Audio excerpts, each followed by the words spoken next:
સુરતમાં ટ્રોઈંગ કેન પણ લોકોને રંજાડવામાં કશું બાકી રાખતી નથી. કતારગામ સ્થિત નંદુ ડોશીની વાડી પાસે સોસાયટીની અંદર પાર્ક કરેલા વાહનો ટોઈંગ ક્રેન દ્વારા જપ્ત કરવામાં આવી રહ્યા છે. આ વિડીયો હાલ સોશિયલ મીડિયામાં વાયરલ થયો છે અને લોકો આ મામલે રોષ વ્યક્ત કરી રહ્યા છે. સુરતમાં ટ્રાફિક પોલીસ અને વાહનો ટોઈંગ કરતા લોકો વચ્ચે અવારનવાર ઘર્ષણના બનાવો સામે આવે છે.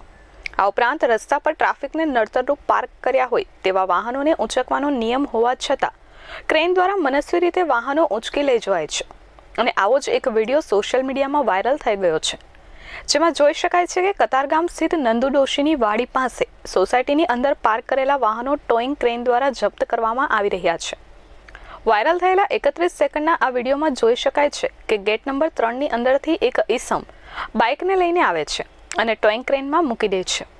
ત્યાં હાજર એક જાગૃત નાગરિક દ્વારા આ વિડીયો ઉતારવામાં આવે છે. હાલ આ વિડીયો સોશિયલ મીડિયામાં વાયરલ થઈ ગયો છે. ટોઈંગ ક્રેન ચાલકોની આવી કામગીરી સામે લોકો રોષ વ્યક્ત કરી રહ્યા છે. માત્ર ટાર્ગેટ પૂરા કરવા માટે જ આ પ્રકારની કામગીરી કરાતો હોવાનો આક્ષેપ થઈ રહ્યો છે. ત્યારે પોલીસના ઉચ્ચ અધિકારીઓ આ મામલે કડક કાર્યવાહી કરે તે જરૂરી બન્યું છે. મયુર ઠક્કર, S24 ન્યૂઝ, સુરત.